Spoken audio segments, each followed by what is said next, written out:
Protección Inversiones presenta en streaming a Alberto Bernal, analista económico, y Felipe Herrera, vicepresidente de Inversiones de Protección.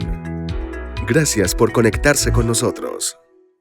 Hola, buenas tardes. En nombre de Protección les damos la bienvenida a nuestro conversatorio de mercados vía stream. Para nosotros es un gusto acompañarlos, entregarles información que los acerque a la realidad de la economía, a la realidad de los mercados y que por supuesto se convierta en herramienta de análisis para que ustedes tomen las mejores decisiones frente a sus inversiones. Antes de comenzar, les recordamos que ustedes pueden participar escribiendo sus preguntas al chat que encuentran en la parte inferior de la pantalla o nos buscan en Twitter. Nuestra cuenta es @protección. Este 2016 ha sido de grandes cambios y expectativas que influyen, por supuesto, en los mercados. El Brexit en el Reino Unido, las elecciones presidenciales en los Estados Unidos y en nuestro país, temas como el proceso de paz y la reforma tributaria. Hoy vamos a hablar con dos expertos sobre este tema. Conozcamos a nuestros invitados. Alberto Bernal actualmente trabaja como director de estrategia global de XP Securities. Se ha desempeñado como jefe de investigación de Baltic Capital Markets y economista jefe para Latinoamérica de Bear Stearns Inc. en la ciudad de Nueva York. Tiene bajo su responsabilidad el seguimiento de la economía argentina, colombiana, ecuatoriana, mexicana y de la región latinoamericana, con el interés de formular ideas de inversión en los mercados externos e internos para inversionistas institucionales. Felipe Herrera es ingeniero administrador y especialista en ingeniería financiera de la Universidad Nacional de Colombia y magíster en finanzas del Carroll Graduate School of Management del Boston College. En el año 2010 fue ganador de la beca Fulbright Suramericana. Cuenta con más de 10 años de experiencia en administración de portafolios de inversión. Se ha desempeñado como director de investigación de inversiones, director de renta fija y divisas, y profesor de cátedra en Administración de Inversiones, Derivados Financieros y Modelos Cuantitativos. Actualmente es vicepresidente de Inversiones en Protección. Alberto, Felipe, gracias por este espacio. Bienvenidos. Muchísimas gracias por la invitación.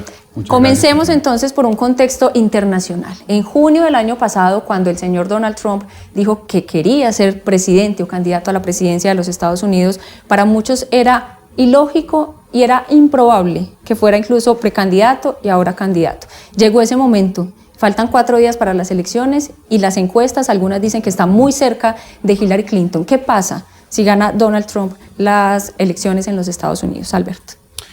Bueno, primero déjame poner algo en contexto que yo creo que es muy importante. Si yo hago un análisis solamente lógico de la situación, es poco probable que gane Donald Trump. Y yo pienso que la mayoría de los mercados, hay unos mercados donde tú puedes apostar si gana o no gana Donald Trump. Y la mayoría de esos mercados claramente muestran que es poco probable que gane él. Pero es que este es un mundo muy raro. O sea, el Brexit no debería haber sucedido. Seamos sinceros, el no debería haber ganado en Colombia. Federico Gutiérrez no debería haber ganado en Medellín y ganó. Ha habido una cantidad de encuestas que no han funcionado contra todos los pronósticos. Contra todos los pronósticos. Entonces, el punto mío es el siguiente. Hillary Clinton ya tiene una gran parte del país asegurada. Trump tiene menos. Hay aproximadamente, Felipe, corrígeme si estoy equivocado, creo que son 170 puntos electorales que todavía están en veremos, porque en Estados Unidos la elección no es como en Colombia, es el voto popular, sino es por puntos dependiendo del estado. Entonces, de esos 170 puntos, Trump tiene que ganar más o menos 155 para poder ganar la elección. O sea, tendría que ganar casi todos los estados que no están definidos todavía. En cambio, Hillary Clinton solamente tiene que ganar 2. Uno grande, como Florida, Pensilvania y Carolina del Norte, y otro más. Eso debería ser, con eso ya ganaría la elección. Mejor dicho, si el martes Hillary Clinton gana Florida, todos nos vamos a dormir tranquilos, porque es literalmente imposible que gane Donald Trump. Ahora, ¿qué tiene que pasar para que no gane Donald Trump? Y lo digo muy en serio. Las mujeres en Estados Unidos tienen que no salir a votar, porque las mujeres son las que van a decidir esta elección. Y yo pienso, viendo los argumentos tan fuertes que están saliendo de las mujeres en Estados Unidos, que es bien probable que sí vayan a votar en esta ocasión, porque la gran mayoría de las mujeres en Estados Unidos están muy molestas con la actitud de Donald Trump para con ellas. Entonces, si las mujeres no votan, Trump es el presidente porque muchos hombres van a votar por él. Pero si las mujeres votan, yo creo que es muy difícil que gane, sinceramente. Ponerse en estados hipotéticos siempre es muy Sí. complicado, pero ¿qué pasaría en la economía si gana uno, si gana el otro? Tatiana, mira, hay varias implicaciones en estas elecciones. Claramente los inversionistas institucionales prefieren que Hillary sea el próximo presidente de Estados Unidos. Donald Trump tiene un programa de gobierno que no es muy claro, no está bien definido, y ha mencionado algunos elementos que siembran incertidumbre en las relaciones comerciales a nivel internacional. Lo que ha ocurrido, según lo que dice el mismo Trump, es que él quiere cerrar los acuerdos comerciales, o más bien los quiere renegociar. Especialmente con México, con países emergentes, y tal vez uno de los más delicados es con China. Claramente Estados Unidos y China son los países más de mayor GDP y tienen una relación comercial muy fuerte. Por lo tanto, si Donald Trump decide renegociar esos contratos, pues tendremos mucha incertidumbre en los mercados, y eso puede generar desvalorizaciones importantes en los activos. Si gana Hillary, no es que haya unas expectativas de un desarrollo económico sobresaliente, pero por lo menos se reduce un poco la incertidumbre que tendrían los diferentes inversionistas acerca de las reglas de juego. Y como en cualquier negocio, mientras usted tiene claridad en las reglas de juego, usted tiene menos incertidumbre y eso promueve la inversión. Por lo tanto, Hillary es un poco más de continuidad del plan de gobierno que trae Obama, aunque haya hecho, disculpen, algunas observaciones, pero claramente Donald Trump lo que siembra es incertidumbre y potencial desvalorización de los activos, al menos en el corto plazo, mientras se identifica bien qué es lo que él quiere promover. Una cosa importante, Tatiana, y es recordarle a la audiencia lo siguiente. Nosotros, Felipe y yo, nos preocupa tanto una posible presidencia de Donald Trump porque pensamos que algo va a tener que hacer de todas las cosas que ha dicho.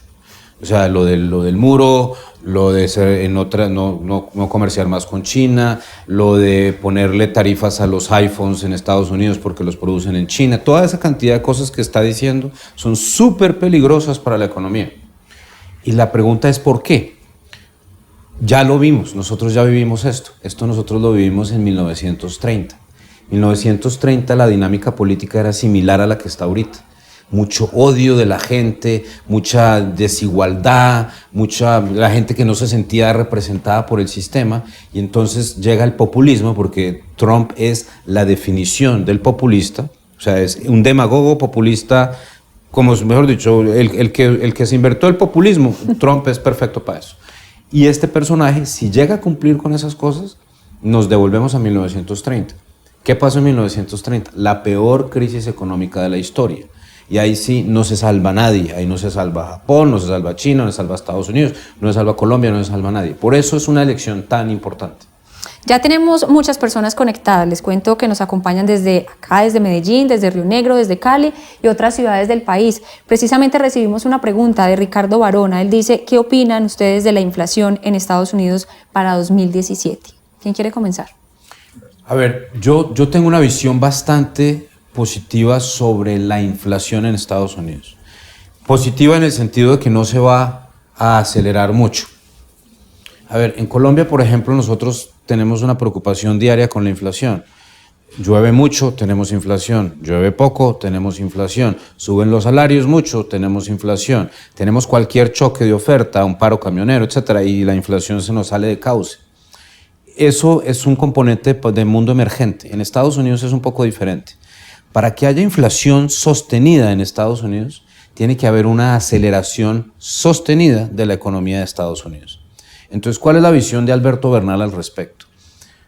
Yo tengo que analizar el porqué de Trump, porque es que es muy extraño que una persona como Trump pueda llegar o haya llegado tan lejos en las elecciones de Estados Unidos. Y hay una razón, hay una génesis de eso. La génesis es que la gente no está contenta. ¿Por qué no está contenta? Y yo creo que podríamos mostrar una gráfica que es importante para entender por qué la gente no está contenta. En esta gráfica que se ve, ahí muestro una cantidad importante de las compañías más grandes de Estados Unidos del 2001 al 2016. Y yo quiero que la audiencia se enfoque en el 2001. 2001, General Electric era la compañía más grande del Standard & Poor's 500 y Walmart era la quinta compañía más grande del Standard & Poor's 500. General Electric empleaba 305,000 personas en manufactura, en finanzas, en una cantidad de servicios. General Electric es un conglomerado inmenso. Y Walmart emplea 2.1 millones de personas. Es un gran empleador. Walmart es el mayor empleador de Estados Unidos después del gobierno y después del ejército de Estados Unidos.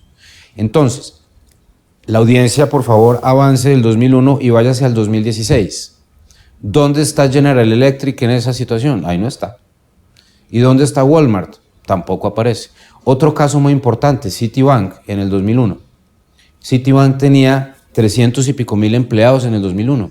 Hoy tiene muchos menos. Y lo más importante, ni siquiera aparece en el ranking de las empresas más grandes del 2016. ¿Cuáles son las empresas más grandes del 2016? Apple, 60,000 empleados. Alphabet, que es Google, 50 y pico mil empleados. Microsoft creo que tiene 40,000 empleados. Amazon tiene 110,000 empleados y Amazon es la competencia de Walmart. Y lo más importante, Facebook. Yo pienso que Facebook va a ser la compañía más grande del mundo en 2 o 3 años. La más grande del mundo. Y Facebook tiene 14,000 empleados, Tatiana. Entonces, este mundo nuevo de la tecnología y del conocimiento emplea a mucha menos gente. Entonces, la gente que está perdiendo el trabajo en Walmart, en Target, en todos estos almacenes que están desapareciendo porque existe Amazon, es gente que el mismo Donald Trump lo dice. Donald Trump se pone frente a la gente y dice, ¿y acaso qué tienen que perder?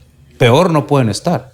Y la gente dice, pues sí, peor no podemos estar. Entonces votemos por este señor que sé que trata muy mal a las mujeres, no sabemos quién es, pero peor no podemos estar. Entonces pues démosle la oportunidad al tipo. Se arriesgan a apostar Se arreglan por lo diferente. por esa cuestión. Entonces yo tengo que analizar esto que te acabo de mostrar y proyectarlo al 2017. Si yo sé que ese es el mundo que está gobernando a Estados Unidos en este momento, es lógico que yo comience a pronosticar que el consumidor de Estados Unidos va a crecer más fuerte en el 2017. Yo no creo. Yo creo que es un error pronosticar eso. Entonces, por eso, yo sigo muy tranquilo con mi visión de inflación.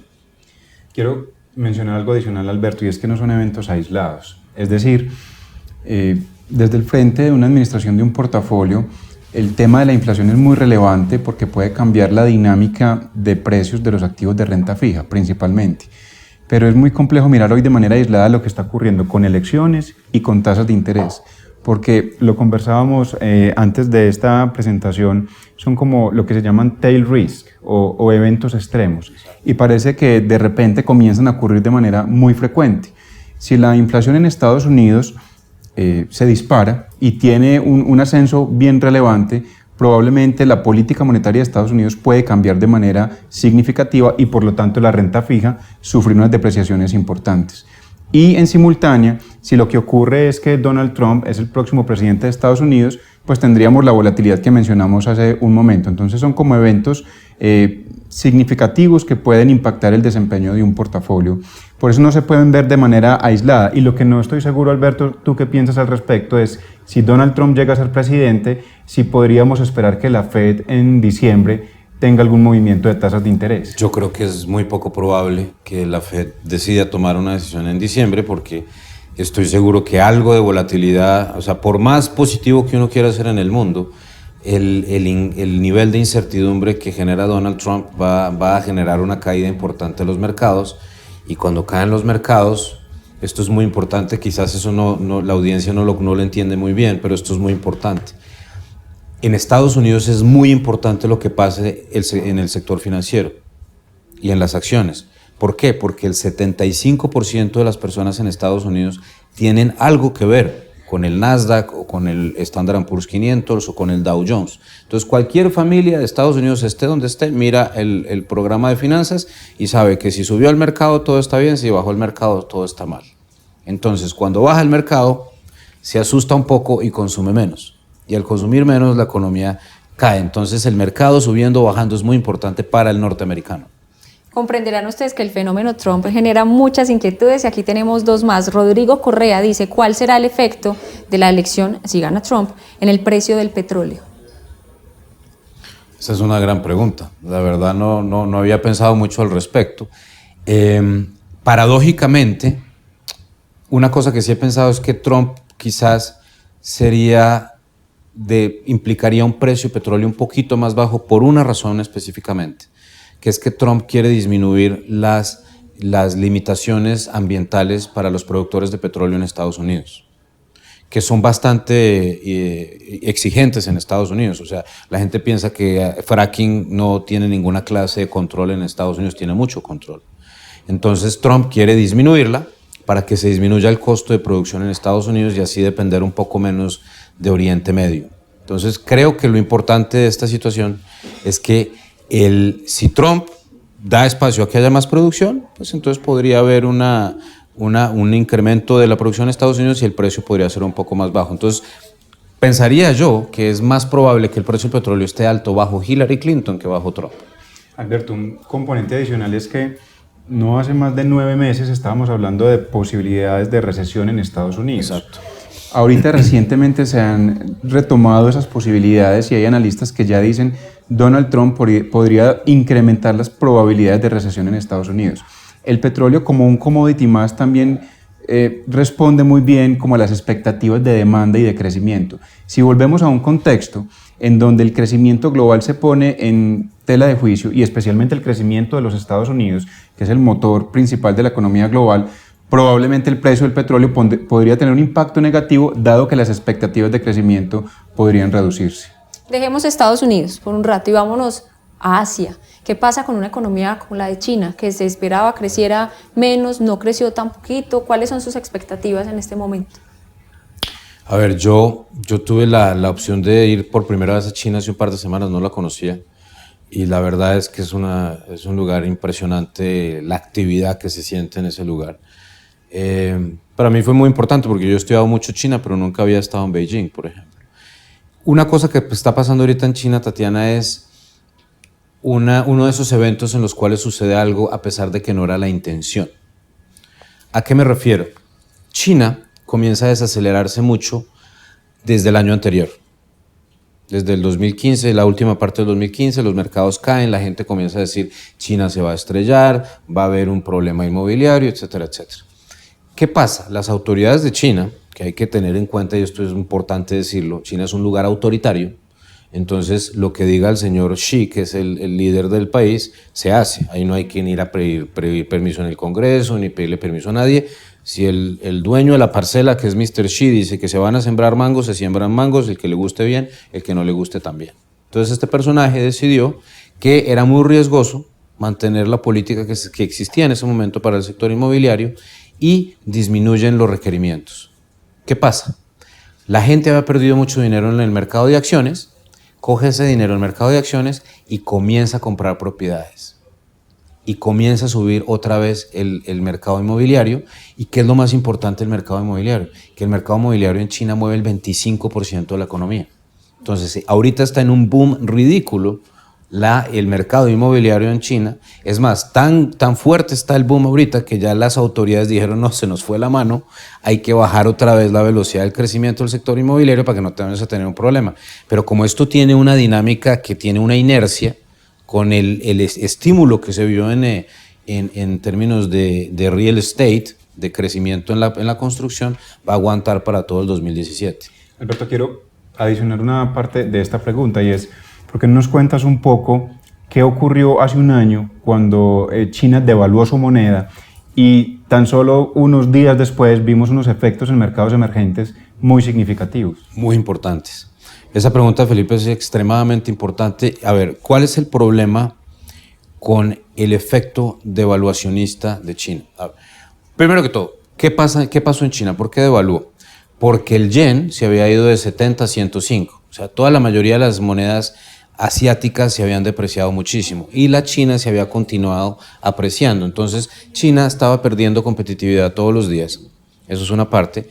Y la segunda parte, cuando los dueños de las empresas de China que se habían endeudado por fuera de China comienzan a entender que hay un riesgo de devaluación, comienzan a comprar dólares para repagar sus deudas.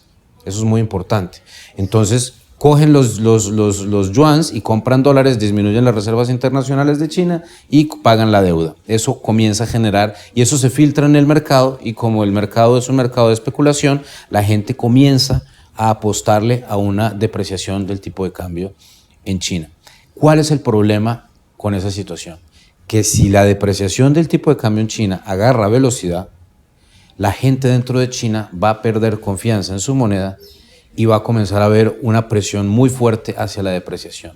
Y eso inmediatamente se traslada al resto del mundo emergente, porque esa expectativa de una crisis financiera en China comienza a generar la necesidad de que en Colombia compremos dólares porque qué tal que pase algo en China. En Brasil comenzamos a comprar dólares porque qué tal que pase algo en China. En México comenzamos a comprar dólares porque qué tal que pase algo en China. Entonces las monedas se devalúan y las tasas de interés en Colombia, México, Chile, Perú, Brasil, etcétera, comienzan a subir también. Entonces el fenómeno de estabilidad no fiscal, sino monetaria y financiera en China es realmente importante para el mundo emergente. Y tuvo mucho que ver la velocidad de devaluación, porque este año también tuvimos devaluación, pero ha sido mucho más gradual que lo que vivimos el año pasado. Y el efecto no fue negativo como ocurrió a finales de 2015. Exactamente. Vamos a hacer una primera pausa con información también muy importante para quienes están conectados, pero ya volvemos para que entremos entonces en Colombia y en el contexto de nuestra economía. Presentamos nuestra APP transaccional. Protección es la primera AFP del país en lanzar una aplicación transaccional para dispositivos móviles donde los clientes podrán hacer consultas, transacciones, retiros de pensiones voluntarias, encontrar la ubicación de las oficinas más cercanas al cliente y además de comunicarse con nuestros otros canales como las líneas de servicio al cliente. La aplicación transaccional de Protección, diseñada para dispositivos con Android, Galaxy e iOS, iPhones y iPad, permite conectarse con Protección desde cualquier lugar. En Protección, queremos estar más cerca de todos los colombianos. Continuamos con este conversatorio de mercados vía streaming gracias a Protección. Alberto y Felipe, ya hicimos un contexto internacional, es hora de hablar de la economía colombiana. Una pregunta obligada, por supuesto, para ustedes debe ser siempre el dólar, y podemos relacionarlo con lo que veníamos hablando de Estados Unidos. Se acercan las elecciones presidenciales, en ese caso hipotético de que gane Donald Trump, o qué pasaría si gana Hillary Clinton con el dólar en nuestro país. A ver, yo te diría que el hipotético... Déjame avanzar un poco la conversación también, porque creo que es importante que la audiencia tenga esta perspectiva para lo que voy a decir. Si llega a ganar Donald Trump, van a haber dos monedas latinoamericanas que van a sufrir mucho, que son el peso mexicano y el peso colombiano. Y van a haber dos monedas que van a sufrir un poco menos, que son el real brasilero, tres, el real brasilero, el sol peruano y el chileno, el peso chileno. ¿Por qué? Porque la relación de comercio de Perú, Brasil, Chile es mucho más cercana con China, y la relación de México y Colombia es realmente importante con Estados Unidos. México es la de todo, o sea, el 80 y pico % de las exportaciones de México va para Estados Unidos.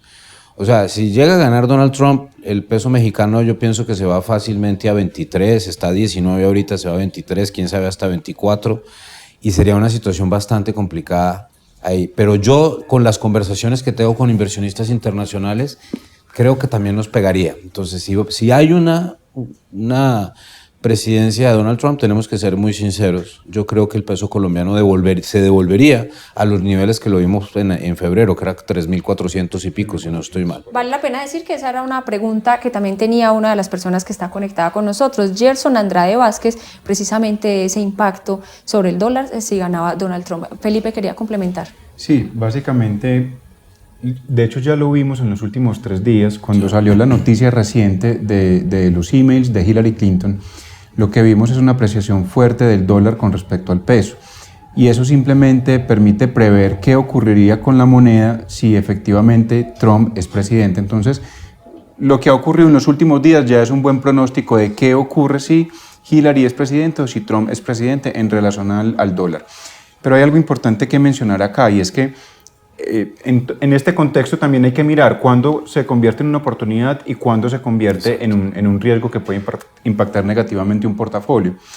En este caso, en el contexto colombiano, cuando uno tiene un portafolio de inversión, la apreciación del dólar con respecto al peso puede ser vista también como una oportunidad. ¿Por qué? Porque en la medida en que los mercados se ponen inciertos, se ponen riesgosos, se ponen volátiles, los activos tienden a depreciarse y coincidencialmente el dólar comienza a apreciarse con respecto al peso. Por lo tanto, eso puede ser visto para efectos de administrar los riesgos de un portafolio completo, puede ser visto como una oportunidad de mitigar el riesgo que está sufriendo el portafolio en su integralidad.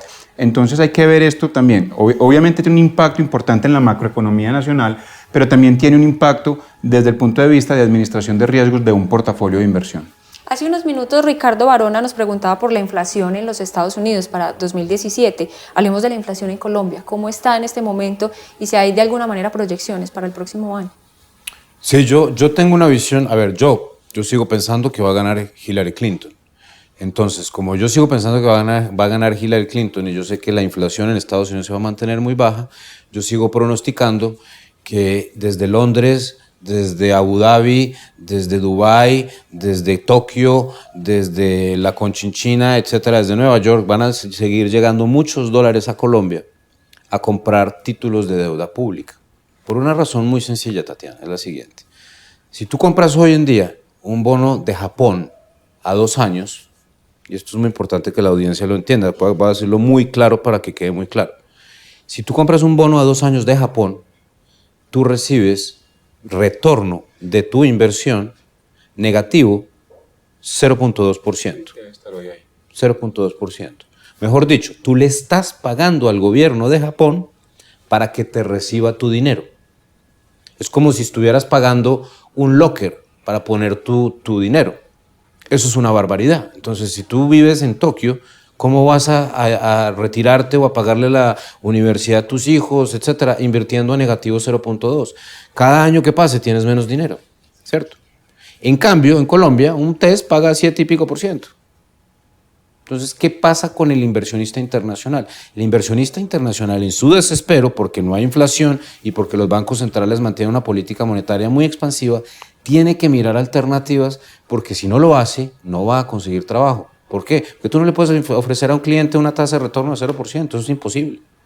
Entonces lo que tienes que hacer es buscar en el mundo, y ahí entra Colombia, México, Brasil, Argentina, Perú, etcétera, etcétera. Cualquier cosa que pague mucho más que el mundo desarrollado es interesante. Alberto, no sé si recuerdas un dato que conversamos en alguna oportunidad, y es qué proporción de la deuda soberana del mundo estuvo recientemente en yield negativo, en tasas de interés negativo. Era una tercera parte, si no estoy mal. Pues si la memoria no me traiciona, del mundo desarrollado, el stock de deuda del mundo desarrollado, si no estoy mal, es 44 trillones de dólares. Billones en Colombia, trillones en Estados Unidos, 44. De esos 44, hoy hay 9.5 billones rindiendo una tasa negativa, en los cuales la gente está dispuesta a pagarle a los gobiernos de Alemania, de Suiza, de Japón, en fin, para que le reciba el dinero, porque no tiene nada más que hacer con ese dinero.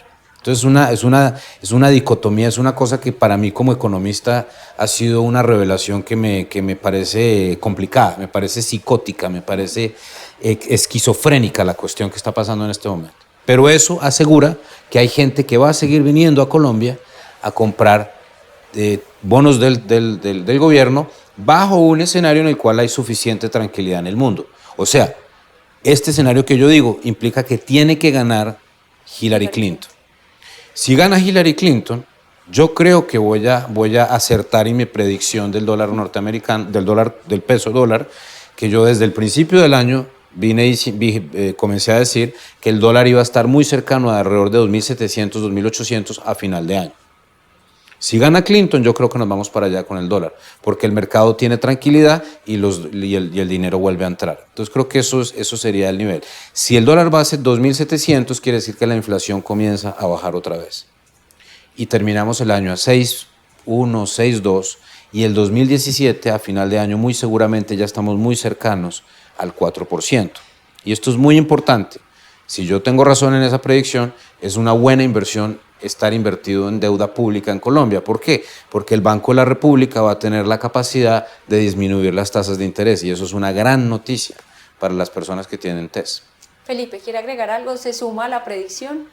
Hay algo muy importante, y gracias Tatiana por la pregunta de la predicción, y es lo siguiente: en protección, nuestro trabajo no necesariamente es tratar de predecir qué va a ocurrir con una variable, sino administrar los riesgos que están inmersos en la economía y balancearlos de tal forma que entre ellos la compensación que reciba un portafolio sea lo más favorable para cada uno de los afiliados.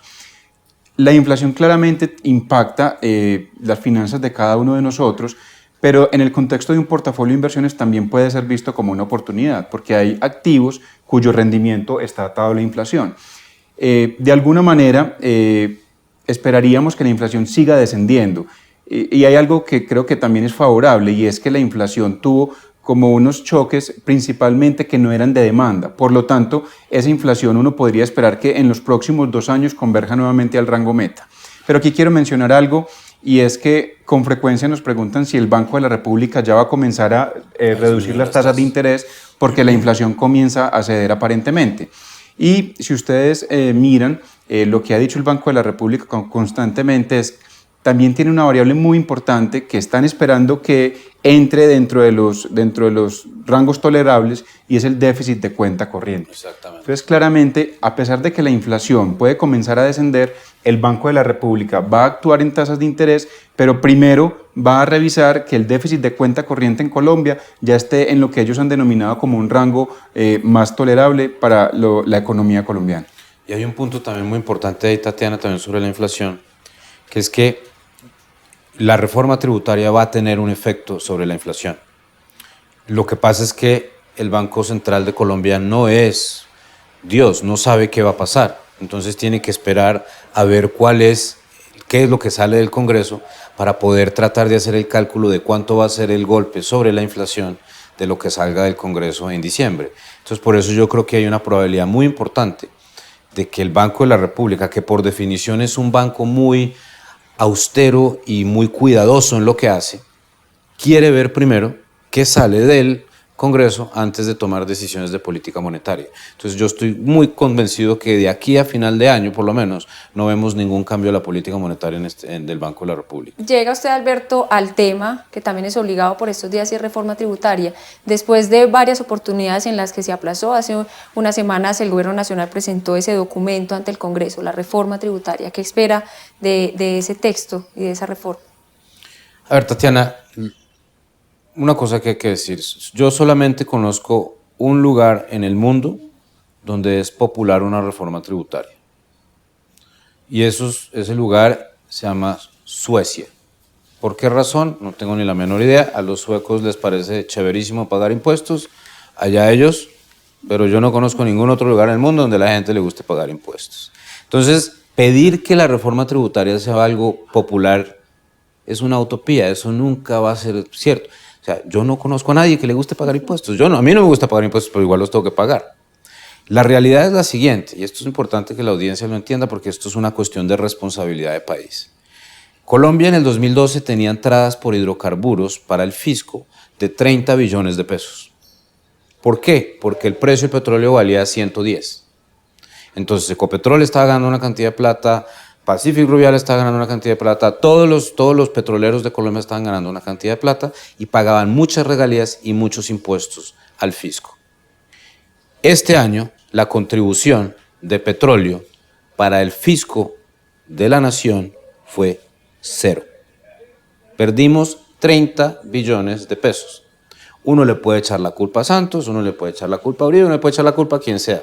Eso no tiene culpa, ahí no es la culpa, por ahí no es. La culpa de la caída del precio del petróleo se llama la Reserva Federal y la producción de petróleo en Estados Unidos. Y nosotros los colombianos no tenemos que hacer nada que hacer al respecto. Es imposible hacer algo al respecto. Entonces, es lo que hay, es el mundo en que nos tocó vivir. Entonces, como colombianos tenemos solamente 2 opciones. O aceptamos la realidad, o cerramos los ojos y esperamos que un milagrito venga y así no tenemos que pagar más impuestos. Pero esos 30 billones de pesos que no existen ya, eran 30 billones de pesos que se estaban utilizando para pagar carreteras, educación, salud, etcétera, etcétera. Entonces, o se consigue parte de ese dinero para seguir invirtiendo, o Colombia tiene que devolverse a una situación en la cual tiene que hacer un mega ajuste fiscal como el que se hizo en Grecia, por ejemplo, para traer las cuentas fiscales de vuelta a equilibrio. O la segunda cuestión, que es que si no pasa la reforma tributaria, mucha gente dice que eso no importa, créanme que sí importa. Yo hablo con las calificadoras de riesgo, donde Colombia llegue a cometer el error de no aprobar la reforma tributaria, nos van a quitar el grado de inversión. ¿Y qué quiere decir que le quiten el grado de inversión a Colombia? Que le quiten el grado de inversión a Colombia es lo mismo que le pasa a cualquier persona particular cuando le bajan la calificación en data crédito. ¿Qué pasa cuando le bajan la calificación de data? Pues le suben las tasas de interés, le quitan el cupo de la tarjeta, no le dejan comprar un carro, no le dejan sacar una hipoteca. No es tan complicado de entenderlo. La gente que no paga pierde la calificación de crédito. Si Colombia no arregla sus cuentas fiscales, va a perder la calificación de crédito. Y eso va a implicar que vamos a tener que pagar más tasa de interés en las deudas nuestras, la gente va a tener menos confianza, el país va a crecer menos y vamos a tener más pobreza. Entonces, ojalá esa discusión, que para mí es demasiado sencilla, entre dentro de todos nosotros y entendamos que hay que hacer eso. Pero es que no es culpa, o sea, la verdad, la caída del precio del petróleo no es culpa de nadie. Alberto, y una característica bien importante es que ese ingreso petrolero se volvió un gasto recurrente, por lo tanto, asumir que uno puede reducir ese gasto ya es muy complejo y tiene unas connotaciones políticas muy importantes. Pero esto es muy importante lo que acaba de decir Alberto, especialmente por el impacto que puede tener en los portafolios de inversión. ¿Por qué? Los portafolios de inversión en Colombia tienen unas participaciones importantes en deuda de la nación. Esa deuda claramente tiene un valor dependiendo del nivel de la tasa de interés de Colombia. Si perdemos el grado de inversión, o que yo también opino que ocurriría si es un caso porque no pasemos la reforma tributaria, esa deuda se desvalorizaría y por lo tanto tendríamos un impacto severo en los portafolios. Por lo tanto, eso sí es muy claro y las calificadoras han sido absolutamente explícitas en el tema, y es: si Colombia no aprueba la reforma tributaria antes de finalizar el 2016, claramente perderíamos el grado de inversión y por ende los inversionistas internacionales demandarían una mayor tasa para seguir comprando la deuda colombiana. Y por lo tanto los portafolios se verían perjudicados. Somos optimistas en que esto va a pasar, es decir, que la reforma tributaria efectivamente se va a aprobar, y es muy importante que tenga un trámite, yo diría, expedito, porque quedan pocos días hábiles del 2016. Exactamente. Diego Abel pregunta: ¿cuál es la percepción en el 2017 para el mercado inmobiliario en Colombia? A ver, yo creo que es muy importante entender un fenómeno mundial, Tatiana, que se llama la urbanización de los países emergentes. Entonces, uno a veces se pone a pensar, estábamos hablando ahorita sobre el hecho de que vale 5 millones de pesos un metro cuadrado en el Poblado, o que vale no sé cuánto en Bogotá, etcétera. De todas estas cosas uno dice, esto está muy caro, esto es imposible, etcétera, etcétera. Depende de la ciudad donde lo mire uno. Pero lo más importante es lo siguiente, y es que pase lo que pase, o sea, tiene que haber una mega catástrofe en Colombia. Digamos, Colombia se tiene que volver Venezuela para que esto no suceda. Mientras Colombia siga siendo un país lógico, con gente lógica manejándolo, con política fiscal lógica, con tecnócratas manejando la economía, que yo pienso que Colombia va a seguir siendo eso y no se va a acercar nunca a Venezuela, Dios mediante. Mientras siga pasando eso, la gente va a seguir viéndose de los campos a las ciudades por la sencillísima razón de que esa es la definición del desarrollo económico. Todos los países desarrollados del mundo, no existe ninguna excepción, son países urbanos. No existe un solo país en el mundo agrario que sea desarrollado. Y cuando eso sucede, quiere decir que el sector inmobiliario va a seguir viendo una demanda impresionante. Uno dice, cuando pasa por Bogotá, o cuando pasa por Bucaramanga, o cuando pasa por Cali, cuando pasa por Medellín, dice, pero ¿y quién diablos está comprando toda esta propiedad? ¿Dónde sale esta gente? Pues es gente que va pasando de venirse de los campos a pasar, y cada vez va subiendo más el nivel social. Una persona pasa de clase media baja a clase media, clase media, clase media alta, clase media alta, clase alta. Así es como funciona la economía del desarrollo económico. Y por eso es que siempre hay demanda por los activos. Entonces yo no soy negativo sobre la expectativa del sector inmobiliario en Colombia del 2017. Alberto, pero adicionalmente, así como cualquier otra clase de activo, también sería importante que el sector inmobiliario tenga valorizaciones y desvalorizaciones acorde a los ciclos de la economía en las que se encuentre. Eso sería también sano para esa clase de activo. Yo creo que sería inconveniente tener un sector inmobiliario que indefinidamente tenga un proceso de apreciación, porque ahí es donde se pueden configurar las denominadas burbujas. Exacto. Entonces, de alguna manera, los ciclos también son convenientes, inclusive en el sector inmobiliario. Precisamente quería preguntarle eso, Felipe. ¿Protección hace algo frente a esos temas de fenómenos inmobiliarios? ¿Se prepara de alguna manera o cómo administran estos temas?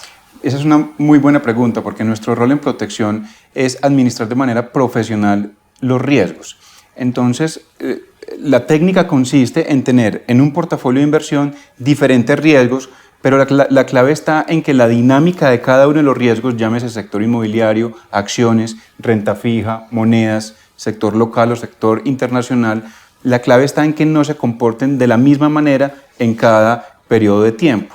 Lo que nosotros hacemos es identificar cuál es la dinámica que tiene un activo hoy, acciones, sector inmobiliario, renta fija, etcétera, y tratar de mezclar esos activos de manera tal que esos riesgos se compensen entre ellos de la mejor forma posible. Les tengo un dato, en este momento hay personas conectadas con este conversatorio de mercados aquí en Colombia, pero también en Estados Unidos, en el Reino Unido, en Chile y en Australia. Vamos a hacer una pausa, pero creo que no podemos pasar por alto un tema importante de nuestro contexto y es el proceso de paz. En lo que estamos, ya se cumple un mes de haber pasado ese plebiscito. ¿Eso qué implicaciones tiene o ha tenido para nuestra economía? A ver, yo siempre he sido un escéptico sobre la tesis de que firmar un papel con las FARC iba a generar crecimiento económico del 6% en Colombia. Yo he hecho muchos estudios al respecto, he pensado mucho al respecto y creo que la mayoría de mis colegas economistas han llegado a la misma conclusión, que no es un fenómeno que no es una cuestión que vaya a generar un incremento inmediato del PIB en Colombia, porque la verdad, gran parte del dividendo de la paz ya lo vivimos. O sea, Colombia era un país que estaba en nivel de estado fallido en el 2001, ese país iba a acabar.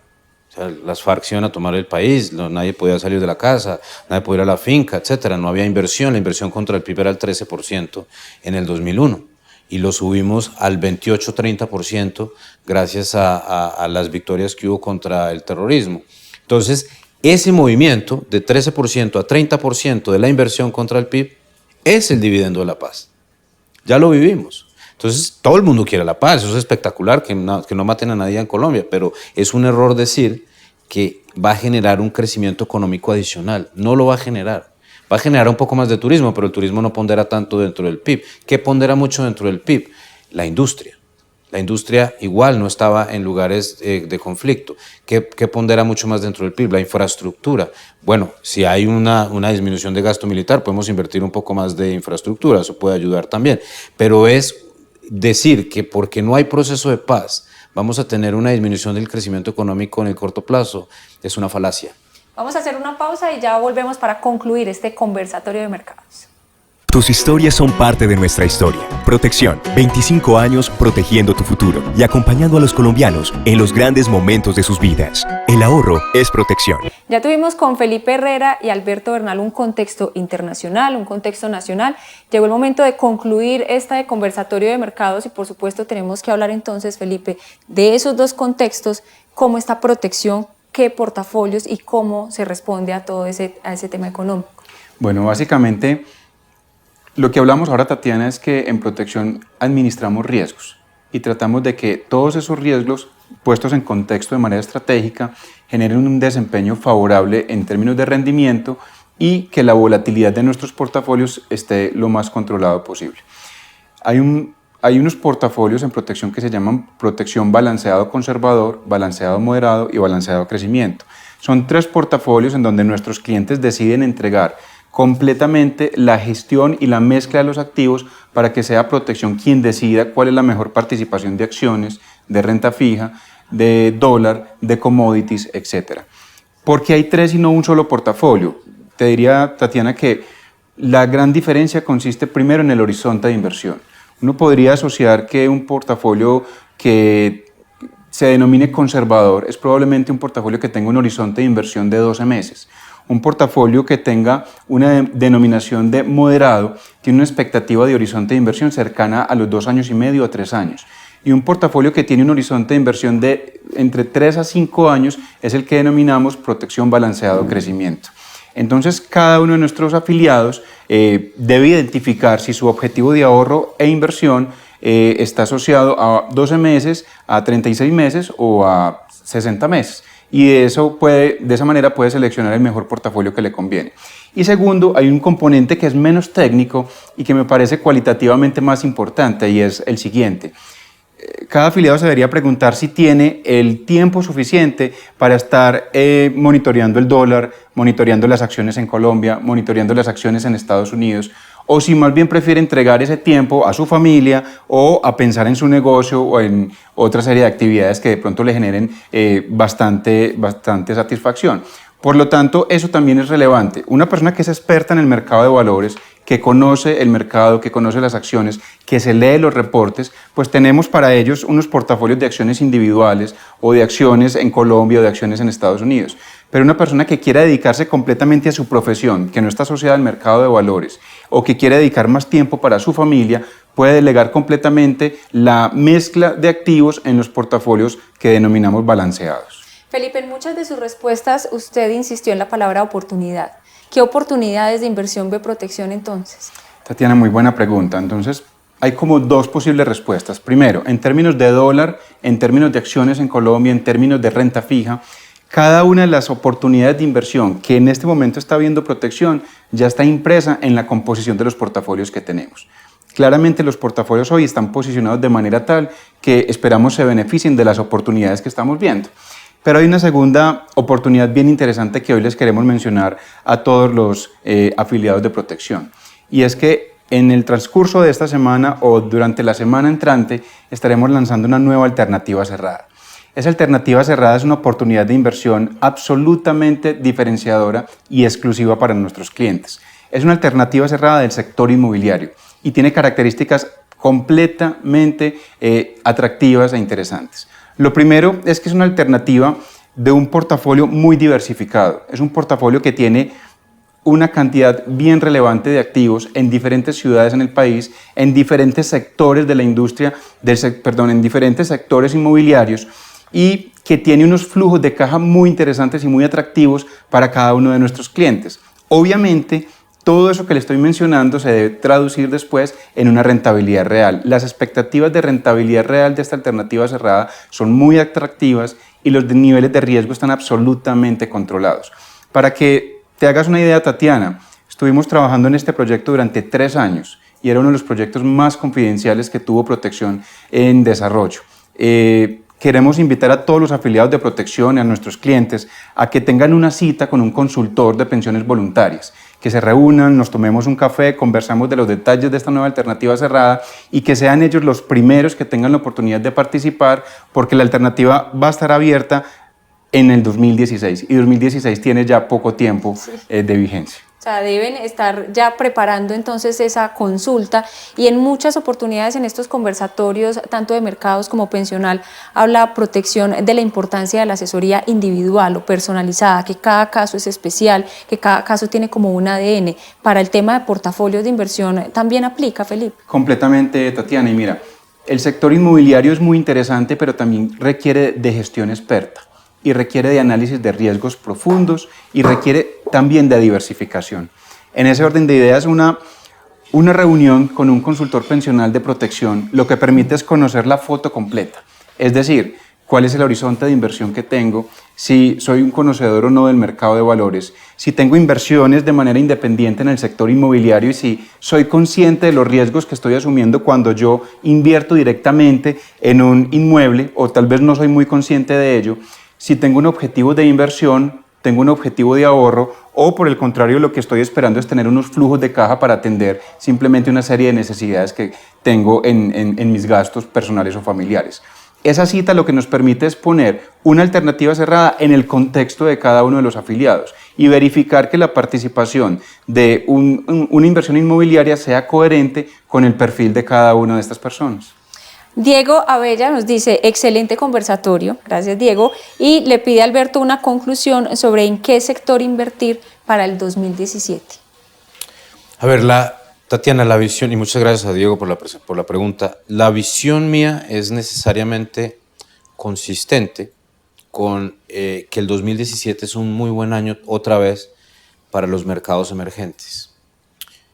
Yo afortunadamente tuve suerte este año, porque es muy importante también que la audiencia entienda que, a ver, el trabajo de Alberto Bernal en cierta forma es hacer futurología. Y pues aquí no es nada fácil, ¿no? Porque pues vaya uno a saber si el avión cuando me monte yo mañana saliendo de Medellín se cae o no se cae. Pues si supiera qué va a pasar, pues tomaría decisiones más inteligentes al respecto, pero así es la vida. La incertidumbre es la base de la vida y tenemos que entender eso. Pero 2016 te voy a contar cómo fue el pensamiento que tuve. Yo dije, Estados Unidos no puede ser el único jugador del mundo cuando está eligiendo como candidato republicano a Donald Trump. Si esa es la situación es porque hay algo fundamentalmente mal con la estructura del sistema. Hay un problema, hay como una especie de un inicio de enfermedad dentro del país. Y cuando una persona se está enfermando no puede ser el que más rema en la economía. Entonces esa fue mi tesis. Yo dije, Estados Unidos solo no va a poder. Y como no va a poder, entonces la Reserva Federal va a ser muy cauta. Y eso obligó a los inversionistas a mirar otra vez a Brasil, Argentina, Colombia, México, etcétera, etcétera. Después de un año que fue muy difícil, porque el 2015 fue un año muy difícil para mercados emergentes. Yo pienso que el 2017 se va a parecer más al 2016 que al 2015. Por eso, a pesar de que la bolsa de Brasil ha pagado 80% este año, yo pienso que puede pagar un poco más el próximo año. Ahora, muy importante, esto es muy importante, y hablando de lo que está hablando Felipe acá, yo soy un analista, yo hago estas visiones, pero no, por favor, no vaya a coger todo su portafolio y meterlo en Brasil. No, hay que ser cauto con tener balanceado. Si uno quiere hacer una apuesta, tiene que ser una apuesta cauta, etcétera. Pero yo pienso que es el 2017 muy probablemente es mejor año para mercados emergentes que para el mundo desarrollado. Y una cosa adicional ahí también, que es la expectativa que tengo yo sobre el precio del petróleo. Yo pienso que el precio del petróleo va a seguir subiendo. Yo no pienso que se vaya a devolver a $20. Porque en Colombia, digamos, Colombia es un país de ingreso medio. Y en Colombia ya tenemos conversaciones sobre conservación, sobre energía solar, sobre tener carros con energías alternativas. Digamos, esas cosas ya comienzan a entrar en Colombia. Pero Colombia le lleva años luz a la India. Y eso es muy importante que lo entienda la audiencia. Porque en la India a la gente no le importa lo que diga Leonardo DiCaprio. Sinceramente no le importa. Porque en la India la gente está muriendo de hambre todavía. Entonces, si tú tienes la posibilidad de comprarte una motocicleta en la India cuando antes no tenías nada y con esa motocicleta vas a poder proveer mejor para tu familia, tú vas a comprar esa motocicleta. Y en cierta forma, Tatiana, es como debe ser la cosa.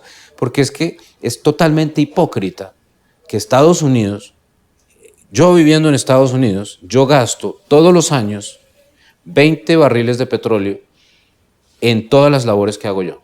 20 barriles de petróleo por persona en Estados Unidos. Esa es la estadística. En la India, 1 barril de petróleo por persona. O sea, es 20 veces menos el consumo que existe en la India versus Estados Unidos. Entonces, si vamos a ayudar a que el mundo no se caliente, ¿qué tiene que comenzar? Por favor. O sea, no vamos a decirle a la gente en la India que no puede comprarse una motocicleta o a la gente en China que no puede comprarse un carrito. No. Que los norteamericanos, o sea, Leonardo DiCaprio comience dando ejemplo y de las 14 mansiones que tiene, las venda todas y se vaya a vivir al Amazonas con un taparrabos, ¿no? Porque si no, no tiene autoridad moral para decir nada. Alberto, te quiero preguntar ahí en términos de oportunidades.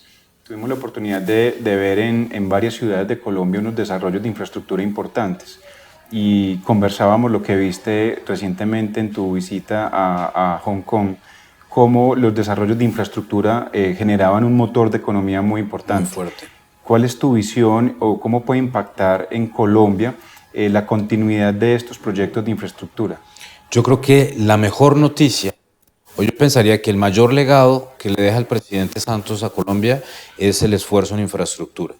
Y ojalá el futuro presidente de Colombia mantenga esa dinámica porque Colombia necesita mejorar la infraestructura, porque ese sí es un motor de crecimiento que es sostenible y que puede ayudar muchísimo a disminuir la pobreza. Ahora, para que Colombia pueda ejecutar bien, tiene que seguir mejorando procesos. En Colombia seguimos siendo muy burocráticos, seguimos teniendo mucha obstáculo a la inversión, hay muy poca transparencia, entonces hay que trabajar todos los días en mejorar todos esos procesos para que cada día el dinero se utilice mejor. Y yo me voy a enfocar en una cosa. Colombia tiene que tener una discusión de país sobre la licencia previa. La licencia previa a mucha gente le encanta, porque cada persona puede decir si le gusta o no le gusta que pase una calle enfrente suyo o no calle una... La Ruta del Sol estuvo parada un tiempo porque una comunidad que está arriba en la montaña, en la sierra, le molestaba ver que ahora había una carretera enfrente de ellos y le interrumpía la vista al mar. A mí también me parece mucho más bonita la vista al mar sin una carretera, pero si no hay carretera, los niños en La Guajira se siguen muriendo de hambre. Entonces, tiene que haber un límite de sociedad para con la licencia previa y tiene que haber una capacidad de hacer las obras más expeditamente, porque si no lo logramos, no generamos el motor necesario para el objetivo de todos, que es que el objetivo de todo colombiano es que haya paz, pero lo más importante también, que ningún niño se muera de hambre en La Guajira. Colombia es un país realmente rico, por lo menos comparado con muchos otros lugares del mundo, donde los niños ya no se mueren de hambre. Y los niños se mueren de hambre en La Guajira porque no ha habido suficiente inversión en infraestructura. El día en que haya suficiente inversión en infraestructura en La Guajira, se acaba esa tragedia. Adicionalmente, el motor de hidrocarburos ya no parece jalonar tanto la economía. Necesitaríamos que infraestructura realmente siga siendo un jalonador. Exactamente. Alberto, Felipe, gracias por este espacio, por estas informaciones tan importantes que sin duda serán clave para que todas las personas que estuvieron conectadas tomen las mejores decisiones en sus inversiones. Gracias. Gracias, Tatiana. Muchísimas gracias. A todos ustedes, gracias por haber estado conectados con nosotros. Recuerden que para nosotros es muy importante conocer sus opiniones y poder mejorar. Por eso los invitamos a responder la encuesta que encontrarán en la parte derecha de sus pantallas. Recuerden también que esta videoconferencia quedará grabada y disponible para que ustedes la puedan volver a ver y la compartan con amigos y familiares. Estará en www.eventosproteccion.com. Gracias por su compañía. Hasta pronto. Protección Inversiones presentó en streaming a Alberto Bernal, analista económico, y Felipe Herrera, vicepresidente de Inversiones de Protección. Gracias por conectarse con nosotros.